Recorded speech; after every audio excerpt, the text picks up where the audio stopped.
Hey, Lonzo Ball, it's your agent. What's up? I've got a commercial opportunity for you from Buzz Ball's Ready to Go Cocktails. Nice. My last name is Ball. The product is a cocktail in a ball. I get it. That's what I thought too, but no. They want you for your hands. They think your big hands will show off the size of their new Blue Biggies ball. Big blue balls? Really? Get blue balls this season with Buzz Ball. Please drink responsibly. Buzz Ball's available in spirit, wine, and malt. 15% alcohol by volume. Buzz Balls, LLC, Carrollton, Texas. At Sierra, discover great deals on top brand workout gear, like high-quality walking shoes, which might lead to another discovery. 40,000 steps, baby. Who's on top now, Karen? You've taken the office step challenge a step too far. Don't worry, though. Sierra also has yoga gear. It might be a good place to find your zen. Discover top brands at unexpectedly low prices. Sierra, let's get moving. It's time for basketball, and Uber Eats is dropping deals on game day favorites to keep you locked in on the action. Like when you're craving a buzzer beater, but also buffalo wings. Or when an upset makes you want to ugly cry into a pizza. And right now, Uber Eats has game day deals from Burger King, Buffalo Wild Wings, KFC, and hundreds more local favorites. So you can keep your eyes on the ball and your hands on a burger. Order now, only on Uber Eats. Product availability varies by region. See app for details.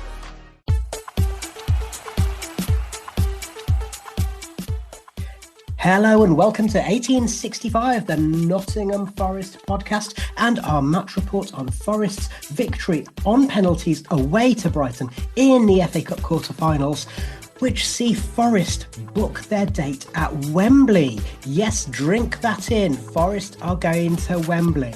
I'm Rich Ferraro, and we're recording this the day after the victory down on the south coast, and our man on the south coast was Mr. George Edwards. So how was that day for you? Yes, it was a very magical day out. I absolutely cherished every single moment. I think we went through every single emotion, as you do a lot, supporting Forest. We went through the angst of conceding a goal late on. We went through the delirium of getting a penalty earlier on in the game, and then we went through the confusion and unawareness of what's going to happen in a penalty shootout. And once we got to that penalty shootout, I actually wasn't that confident. I spoke after the Ipswich game about how confident I was that we'd prevail, but I thought, you know, we've had two shootouts in a row now. Surely our luck is going to run out. But I think Forest have shown in shootouts that it's not luck. It's all about skill. It's all about confidence. And it's all about their mental toughness that has been a huge asset of this season. I think their mental strength has carried them over their line. The fact they react from adversity so well. And, you know, Neco missing the penalty, the first penalty we've missed, I think, since the Newcastle shootout, didn't put anyone off. Everybody just went right back into that mindset and got us over the line. And then, some of the best celebrations, the best moments in a Forest away end. It was a very joyous day. And I think you saw how much it means to a club like Forest to be an FA Cup semi-finalist, and we've had the draw now. It's Bournemouth or Man City. I would just love it so much as Bournemouth are our bogey team.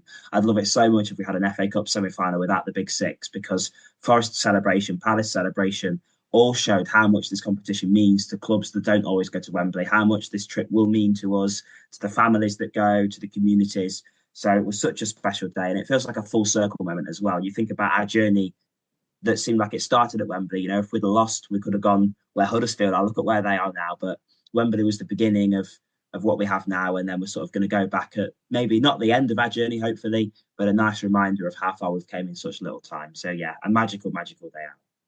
And while you take a breath, listeners, you might have noticed that George, he did say before we started recording, I've not stopped smiling since 8:15 last night, and clearly he's still quite excited about it, and with good reason. But just while George takes a breath, we'll come back to the penalty shootout, because obviously that is the main talking point, and we'll look forward to the semi-final. The draw has just been made at the time of recording. So as George said, it will be Forest against Bournemouth or Manchester City. And in yesterday's match, Forest lined up with Matz Sels in goal. They had a first choice back four of Ola Aina and Neco Williams in the fullback positions, and Milenković and Murillo playing at centre-back. In the middle of the park, they had Yates and Anderson as the central midfielders, and Nico Dominguez and Danilo were playing in the wide positions. And although most people listed it as a 4-2-3-1, it is more or less a 4-4-2, wasn't it? Because Gibbs White was playing right up on the shoulder along with Taiwo quite a lot of the time, wasn't he? Yeah, very much. I did actually quite like the formation for Nuno because I think it's always a prospect of going to extra time and penalties, as Forest have shown in the last two games. And I think they wanted to probably finish the game with their strongest possible side out there. And you think of Elanga and Hudson-Odoi, could they play 120 minutes and have the same impact they have? Probably not. And Forest have shown so well this season that they don't have to start or play with wingers. They can find ways to play without them both. So you'll know better than me. I think Rooney criticised Nuno's team selection for showing something about priorities. But I think his priority was this game and was finishing the game with our best squad on there, because setting up how we did, very similar to how we did against Liverpool, Forest were confident. I was confident we wouldn't concede. We didn't really concede a huge chance until extra time. And we were solid. I think that was all what it was about for Nuno, getting to over half time, 50, 60 minutes, because we knew it was never going to be as easy as that 7-0. Brighton were never going to set up as naive as they did at the City Ground, and hosting a place. I think the home sides at this stage of the tournament have a huge advantage, maybe apart from Preston, because the teams left us so even that a home advantage has to be there. Brighton were very good last night, the supporters as well. So I really like the setup, and I think Forest didn't relinquish many chances. I think it was vital that Murillo had a good game after his sort of international break. It didn't go very well, and he had the sort of solid platform in front of him that made it quite easy. So I did agree with the team selection from Nuno, to be fair, and I think the only thing I disliked that we'll come on to in the second half was his substitutions. But in terms of how the game started, I think Forest were comfortable and they had control of the game without doing anything exceptional going forward. Yeah, and in the first half, I think it's fair to say that Forest were the team. They had the lion's share of possession, which of course is something that everyone's going, "Oh, Forest don't play that way." But we've seen that Forest actually play without possession because that's the way that they want to play. So in this instance, they proved that we have got players with supreme ability, the Andersons and Gibbs Whites, and actually even Nico Dominguez, who I thought had a really, really good match. And, those players, and Yates also had a really good match. So the midfield put in a good show.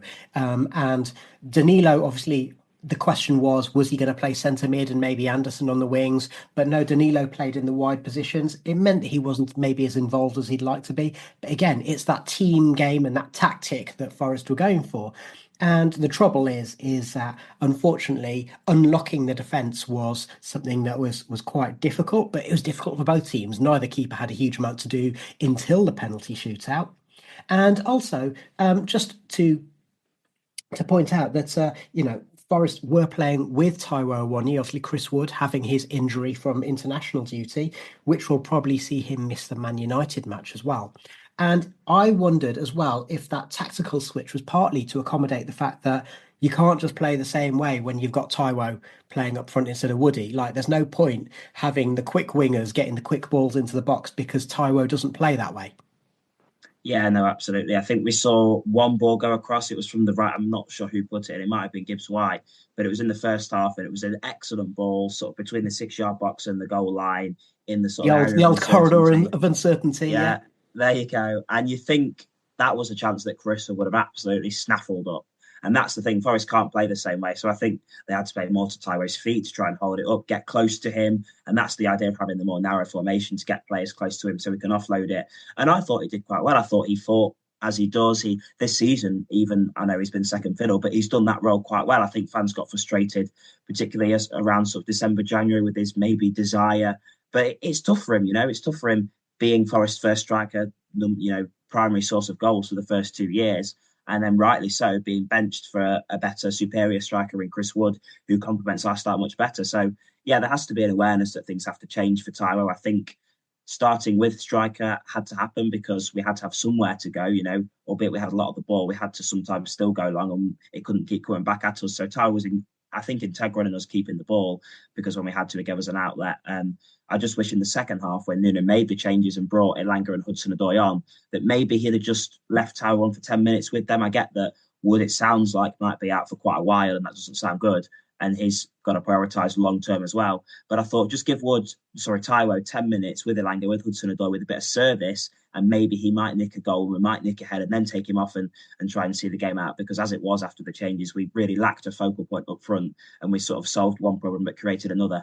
But Taiwo will be integral as the running. He always is integral in run-ins for us over the last 3 years. And I really would love 2022-23 Taiwo to come back as for the final 9 games. I think it's well worth pointing out that he's one of those streaky strikers, but the last 2 years he's done his business and tail end of the season really quite nicely. And yeah, I actually thought he did play quite well. He played the Taiwo game, so as you mentioned, having the players closer to him, and he had the first shot on target in the match, which was when the ball came to him down the right hand channel, and it was one of those whereby, in an ideal world, he'd have squared it across the box to the other striker coming in, but he also striker. So it was the right thing to do to shoot, but it would have taken a pretty special effort to beat Verbruggen from there. So the Brighton custodian was able to parry that one, and so I thought that was a pretty decent effort there. Brighton had a couple of long rangers. One was from Baliba, who, although I thought Forest had more good players, I thought Baliba was probably the pick of the bunch for the home team, and that was really, really close. And that, as the television commentators took delight in pointing out, it not only whizzed past the post, but also absolutely took out someone's very expensive camera behind the goal. And also, Pervis Estupinian had a long ranger, which was one of those awkward for the keeper, comes through a forest of players, no pun intended, and bounced in an awkward position. So Sels decided that he was going to parry it away, which was the safe option and therefore the right option before Murillo cleared it. So those were the main chances in the first half. But as I say, at half time, you'd have thought that Nuno and Forest would have been going in thinking, well, it would have been nice to take the lead, but actually we're doing all right here. The game plan's working. Yeah, I think like I mentioned, Nuno's setup was to just bide his time in the game, take their chances if they came, but make sure they didn't relinquish any territory, any big chances. And Forest are happy to concede chances from outside the box. They do that quite a lot, and a lot of them sail over the bar because there's not much space. And it's because of how they defend. They defend for a team that you'd say have a low block. They defend reasonably high. They're compact. They don't give space in the box, certainly. So teams just get frustrated, and maybe some of the Brighton shots weren't from frustration. It's just because they had a bit of space. But you see it time and time again that Man City did it a few times. They just get frustrated and lash one towards goal and it flies over. And Forest are fine with that. And, the odd one might go in. And I remember that the first season we came up, I think we conceded like 5 in a row from the edge of the box because we were just unlucky. But the odd one might fly in. But on the whole, Forest are very happy to relinquish them chances because they know that if the side aren't going to get those higher sort of chances that might test Sels, and if they do test Sels, they're very, very confident that 8 times out of 10 is going to keep him out because he's just so good. So, yeah, the game plan worked really well. I thought Milenković, for me, was our best player. I just thought he really commanded that defence, was so solid. He covered with Aina very well because I thought Aina positionally didn't have the best start to the game, particularly first half, but Milenković was so good covering. That's maybe because Aina had to sort of provide the width with no wingers. But yeah, I was very comfortable with that first half performance. It was a very good platform, and you thought Forest kicking now towards their new fans, their away fans with subs going on as well, that Forest might go and nick it. Yeah, so just to pick up on a couple of things there, I thought that Aina was given a really torrid time because Mitoma's just such a tricky winger. And then Mitoma, kind of when he came off, then Adingra came on. And so Ola had to deal with, a couple of things after Brighton made their subs. So he had to deal with Minte, who'd moved over to the other side. Rutter was, until he went off injured, had been going across and going into that kind of left channel as well. And then when Diego Gomez came on, he was the most dangerous player for Brighton, again, in those positions. So Ola had quite a lot on his plate. And like you say, Milenković was voted player of the match, and rightly so. He was absolutely outstanding. Now, in the second half, there was a speculative effort similar to that from Morgan. But going back to what you were saying, I think generally, long rangers, as a defending team, the broad rule of thumb, and this is, coaching manual 101, is that you don't mind teams having shots from distance every so often, because if that's all they're doing, it means you're probably doing your job quite well in terms of how you set up. Let's skip forward to the subs then, because we saw Taiwo and Danilo come off for the 2 first choice wingers, and it was, like you said, it meant that Elanga went up front rather than maybe having a chance for Taiwo to play with the wingers, with Dominguez remaining on the right hand side. And it wasn't very long after that before the most controversial moment, I suppose, in the 120 minutes of play came, and that was when Elliot Anderson, nice bit of play with Ola, actually squirmed his way into the box, and from where I was, and this was right in front of the away end, was as far as I could tell, it was a penalty all ends up because Anderson controlled the ball to keep it away from the player. The player took his leg. Anderson went down. Ref points to the spot, and then it goes to VAR. George, talk us through it from where you were sat. It was frankly ridiculous how it's been overruled, to be honest. Yeah, I thought there was one before that Yates went down like a sack of spuds. I mean, that was just quite pathetic, to be honest. That was literally a few seconds before, wasn't it? Yeah. And yeah, Yates, he was doing a Yatesy special there, wasn't he? Yeah, absolutely. But yeah, I mean, I didn't have the best view of it, but the referee took his time and then seemed very assured when he pointed to the spot. Fair enough. And you're always going to get a VAR check. Firstly, it was very unclear what happened in the stadium because we didn't, from what I remember, I didn't hear the referee. I think you heard him on the TV, didn't you? But I didn't hear him in the stadium. Oh, I mean, it wasn't very clear at all. No. So we didn't hear what happened, and he just did the VAR side. He didn't sort of say nothing. He just did the VAR side. So we didn't really know what had happened until it came on the screen. So that's the first thing. The FA need to sort out that communication. Secondly, they need to sort out the referees. It's utterly pointless because all he did was say there was no foul committed, therefore no penalty. So it's utterly pointless, this whole thing of referees talking their mic being put through the tannoy. Yeah. But secondly, the FA need to sort out the referees because how that isn't a penalty is absolutely laughable. I've heard some people saying that Anderson sort of left his foot there, but the ball's going out of play. So he's controlled the ball. His body's then on the shift and he's not going to have the best balance. And he's taken out by Mitoma's hand. Now, you're not allowed to use your hand. If it's his foot, maybe it could be a clip or anything, but you're not allowed to use your hand. It's football. So for any sort of contact on him, especially because he's going the sort of opposite way and he's not unbalanced, that's going to take him down. So how that has been given a penalty and they've been overturned is just ridiculous because it's not a clear and obvious error. I don't think it's even an error. And I think even if it hadn't been given, it should have been given as a penalty, let alone be overturned. So honestly, I would imagine that if the referee, the on-pitch referee, hadn't given it, VAR would have looked at it and then said, it doesn't meet the threshold to be overturned. So why it meets the threshold to be overturned when it is given, this is the thing that I don't understand, is that we've been told we need to have a higher threshold for it to be switched over. And of course, ultimately, the answer that the FA and Pogmol will give is that the ref looks at the evidence and then decides to change his mind. But then that's when's a referee needs to grow some balls and stick with their own decision because I think it's happened a handful of times. I was going to say something that Maradona in the Midlands has said several times for the season, which is that if you're the referee, it's hard enough being a referee. It's one of the most difficult jobs in football. Let's not deny it, okay? And if you're the referee, then, especially in a televised match, being called to the screen means that you have got the eyes of literally millions of people on you. And so it puts a lot of pressure when you've got someone in your ear saying, I think you should look at that because I don't think it's a penalty. And then you're going, well, if someone is looking at it on the screen and saying it's not a penalty, and if I turn around and say I still think it's a penalty, then millions of people are going to think I'm an idiot. But actually, it's gone the other way because apart from the people in the BBC studio, everyone, it seems, in football was going, well, how on earth has that been overturned?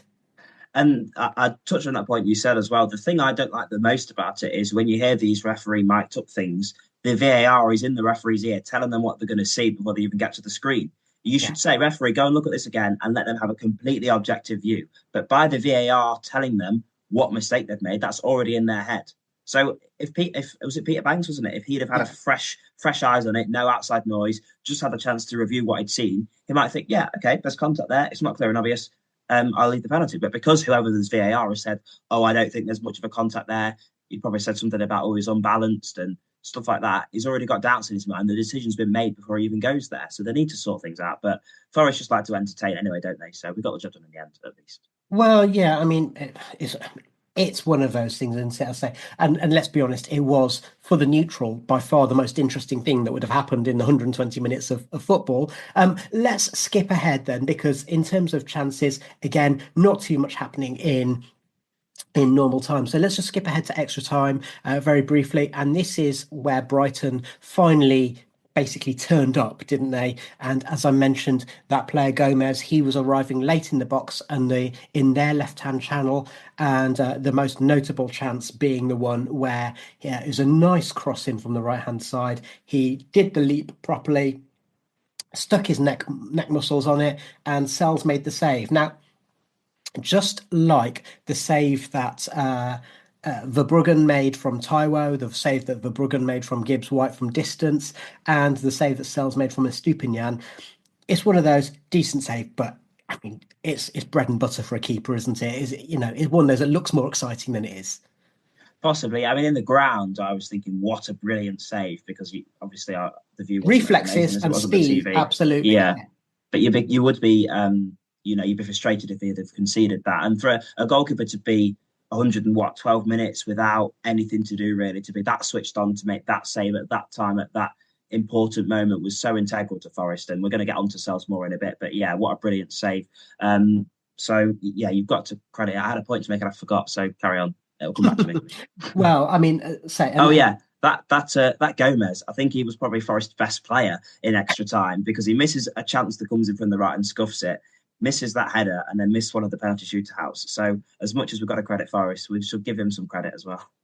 Well, I mean, that's pretty harsh, but I can see why you said it. Just before we move on, just to for the sake of completeness, Nico Dominguez did come on in a rare moment. He played 90 minutes, and it was 96 minutes when he was subbed off for Jota. I'm just going to say it quickly because I know you're not Jota's biggest fan, George, but for the sake of the listeners, I'm going to say that bringing on Jota is also part of the reason why Gomez was able to find that space in the box, because if we'd had Dominguez there, he'd have been playing in that deeper position. And then the last kind of throw of the dice on 118 minutes, to everyone's surprise, Morgan went off and Morato came on. Now, Morgan had collided with the post when Elanga had played the ball across the face of the box, and Morgan slid for it, missed it, collided with the post. After that, I thought you could see he was limping. He's probably bruised his shin.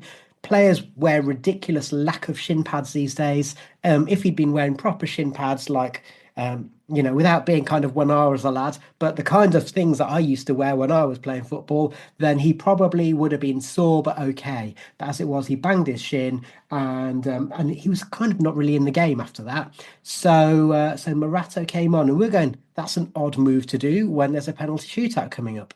And we're going to talk about that penalty shootout in just a minute.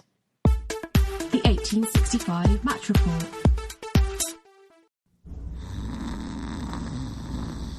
You don't wake up dreaming of McDonald's fries. You wake up dreaming of McDonald's hash browns. McDonald's breakfast comes first. Ba-da-ba-ba-ba. You're listening to 1865, the Nottingham Forest podcast. Welcome back to the 1865 Match Report with me, Rich Ferraro, and him, George Edwards. So, George, just before we move on to the shootout itself, what were the thoughts of everyone in the away end when you saw Morgan's number go up? Yeah, I think nobody really believed that. We thought the fourth official had made a mistake putting number 10 up there, because, as you mentioned, he'd faded through the game, but Forest had faded at that point, and it was Brighton that had the impetus. And Morgan was doing his defensive work, but we didn't have the ball to impose ourselves on them. And to bring on Morato for 2 minutes, I thought maybe Morato was the right move, but don't take our best, most assured, charismatic leader off the pitch and replace him with Morato, who I would probably put him actually on the pitch at that point as the last person I would want to take a penalty. So it did seem like a very baffling move. What baffled me further was more ridiculousness from the referees, because I don't know if you noticed, but Morgan went off, Morato then still stood at the sidelines, and then Morgan ends up getting booked for some reason when we've got 10 players on the pitch. So luckily the ball was only in play for about 20 seconds until it went off and Morato came on. But that was more absolute ineptitude from Peter Banks, how he's managed to book Morgan for trying to get Morato on the pitch when we tried to make a sub. I don't know if that was clear on TV for you guys what happened, but that's just ridiculous. So apparently Morato had a neck chain on. He had to remove that. Morgan had already crossed the touchline, so therefore he was off the pitch, but Morato couldn't enter the field of play because he was still removing that bit of jewellery. And the ref was very keen. You don't start play, do you? You don't start play. So the ref was very keen to get going again for some bizarre reason, and then Morgan was booked for dissent for grumbling about it. Now, that in itself, whatever, the ref has his reasons. We think they're ridiculous reasons, but we know that Neco Williams and Ryan Yates are probably going to be suspended for the semi-final. So silly yellow cards like that, they have consequences. and you can't appeal yellow cards. So it's just that's what really got on my nerves. Now I am going to put forward a theory to you, George, and I put this forward to my good lady wife indoors, and I want to see what you think.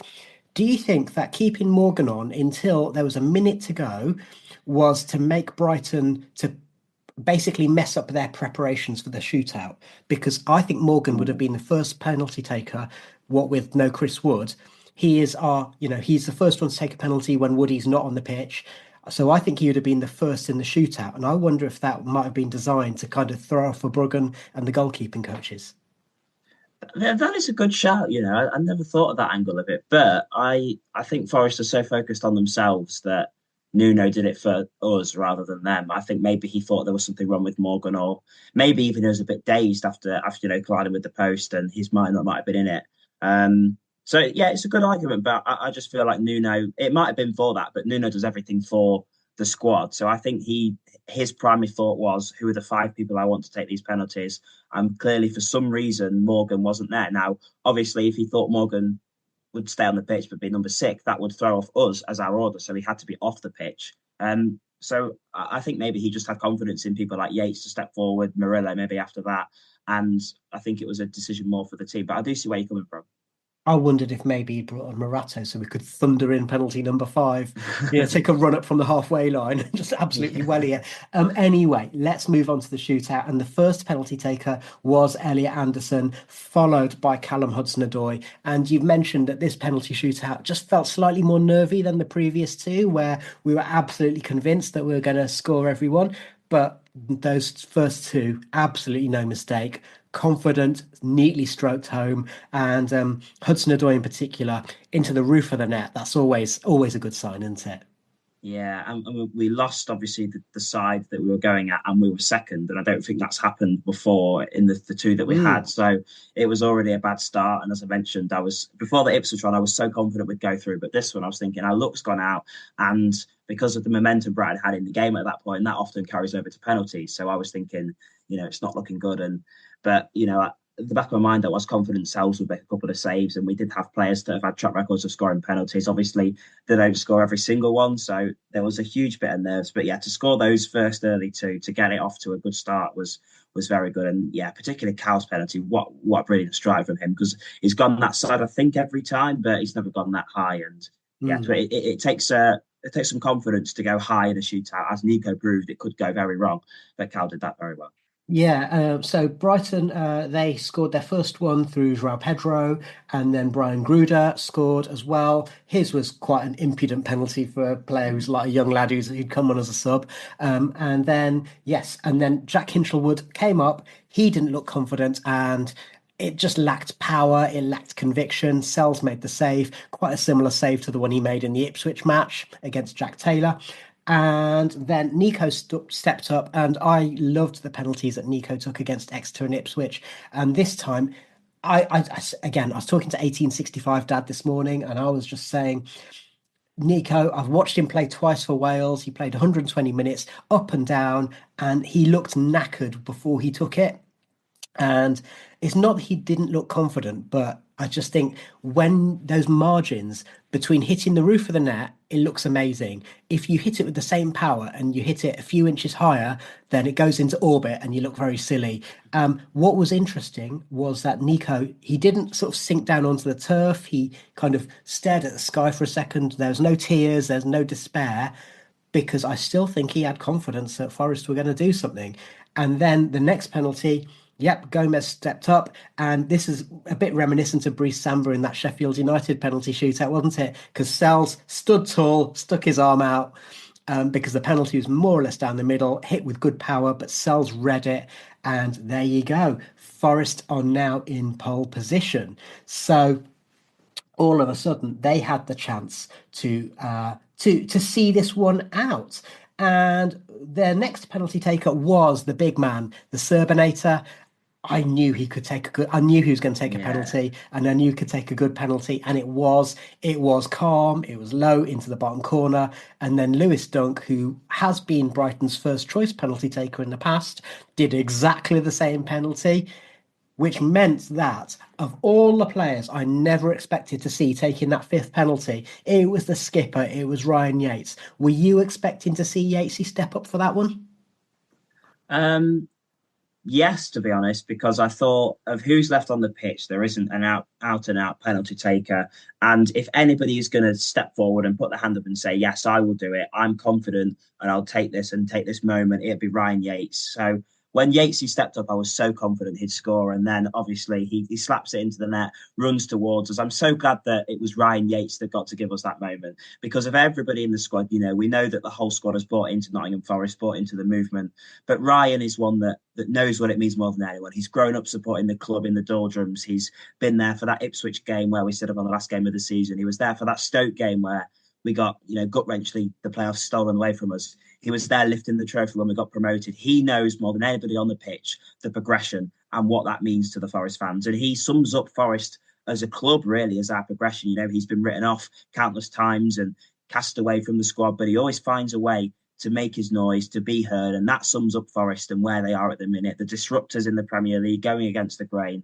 So it was so perfect that Ryan Yates, the captain, the skipper and the Nottingham lad, sent us through. I wouldn't have changed it for the world. And he's a testament to the football club. I love him.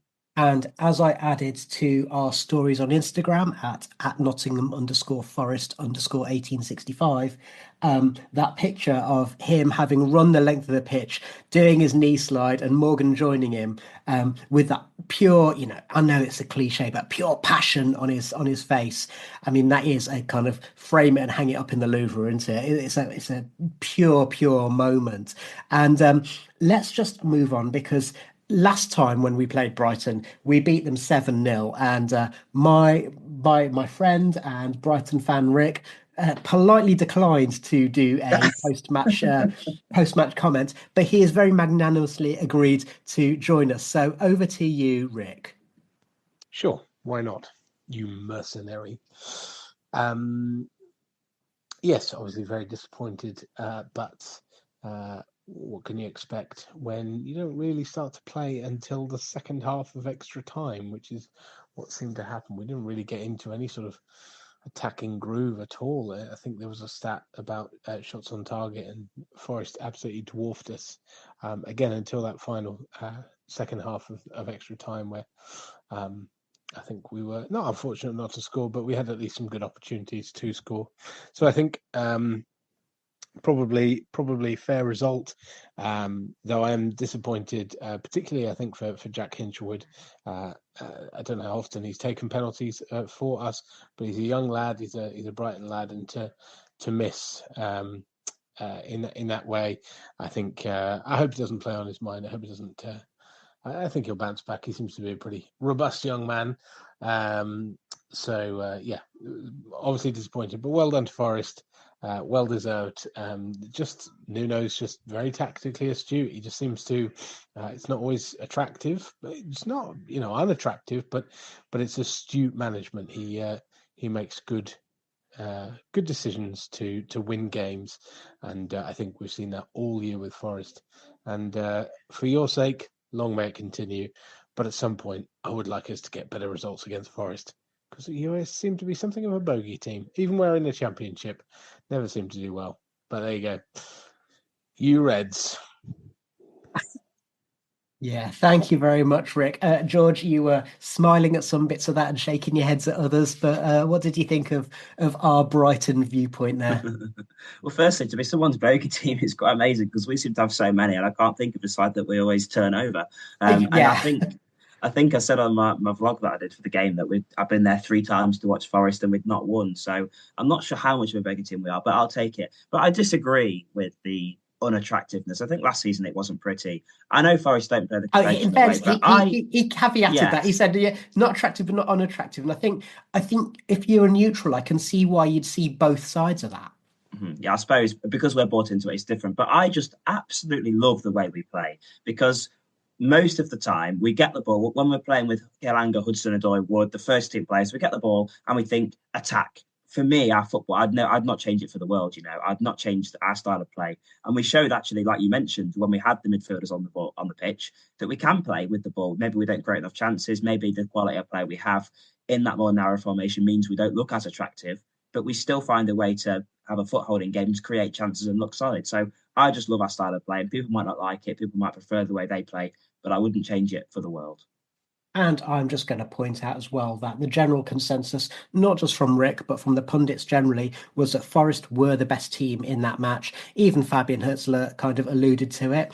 And in terms of, Nuno being tactically astute, you look at his reaction. So, I mean, obviously, let's be honest, shares in teeth whitening products in Nottingham have gone up in the last year or so. And Nuno's beaming smile, I've never seen him so. I was half expecting him and Willy Bolly to do a samba or a tango together on the pitch. Nuno looked absolutely delighted. So, as you mentioned, this means a lot to the players, but also to the gaffer, doesn't it? Just to go on. I just think it was a moment for everybody at the football club. There was the individual moments of Yates, of Sels, who's been fantastic, and we've not really mentioned Sels, but we've said enough about him this season. It's been incredible. But it was a moment just for everybody to enjoy where we are. You think of the owner, the amount he's invested into the club. You think of Nuno, the amount he's transformed us. Even think of Steve Cooper watching along. I bet there was a bit of him that was smiling. Look at where we've came from. The supporters who have been struggling watching Forest in the doldrums the last 2 years, who have been allowed to break free, and the players to have their moment in the light under the lights at Brighton. It was just a moment for everybody to come together and really look at what we've achieved. Yes, the initiative for the players turns to Man United now on Tuesday night, but that half an hour, those 15 minutes celebrating after, it was just a moment for everybody to come together and really enjoy where we are and also look ahead to what we can achieve this season. Yeah, and I was just going to say that, which is, it's back to the league, just, only 2.5 days rest. It's not really enough when you consider that you've played 120 minutes plus penalties. So fingers crossed that the team can recover well. I don't see there being many changes just because Nuno doesn't make many changes. And that that core of 14, 15 players is what he's built everything around. So we'll see how that one goes. We'll obviously be at the match and we'll bring you a match report there. Also, just to report that this afternoon, the Forest women's team have drawn at home, so they have dropped points. Let's see what that does. They're still clear at the top of the table for the time being, but we'll see what that does. We will get Adam's view on that during the Friday 5 show later this week. So lots and lots going on. And George, I'm just going to hand it over to you for the final word. I just want to say that there's a lot been said about the fan base about would we rather have FA Cup football or Champions League football. But I think the mindset of the fans and everybody at the club has to be that realistically we are going to get both. We can achieve both because both runs suggest that it's going to happen. You look at FA Cup teams that win the competition. Often it comes after penalty shootouts, after slogs, after they nearly have an upset, last-minute winners. You never see a team really stroll through the competition without any adversity. And Forest are such a cup side, the way they play football, the way they invigorate a fan base. It's cut out for football, and they've had players that have played at Wembley before, Hudson-Odoi, Elanga, Yates for us. You've got experience, Wembley experience in there compared to particularly the other teams that are in there. It's a huge chance. And then you look at the league, we've got 9 games left. We've got only 2 games against teams in the top half. We've beaten everybody apart from Chelsea. We've got probably, I'd say, the best running out of any team really left in the Premier League. And as much as we don't really want to accept it, I don't want to admit it, there is a huge chance that we're going to get Champions League football. So I think everybody probably now does believe that they're both are going to happen. But we have to push everything now because we've came so far, but we've got so much to achieve and we've got hopefully 11 games to do it. I'm so confident that we can. And I cannot wait. I don't want the season to end, but at the same time, I really want our destiny to be achieved.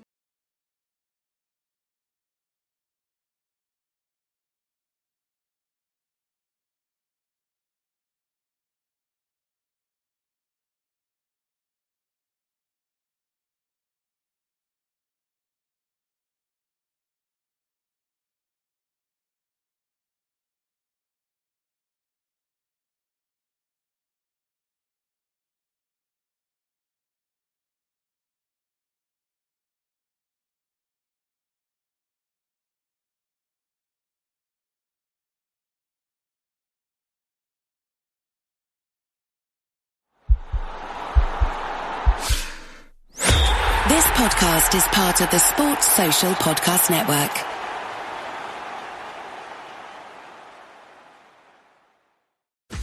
If you work in quality control at a candy factory, you know strict safety regulations come with the job.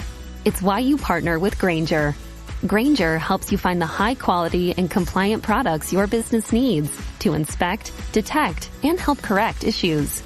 And the sweetest part is, everyone gets a product that's as safe to eat as it is delicious. Call 1-800-GRAINGER, click Grainger.com, or just stop by. Grainger, for the ones who get it done.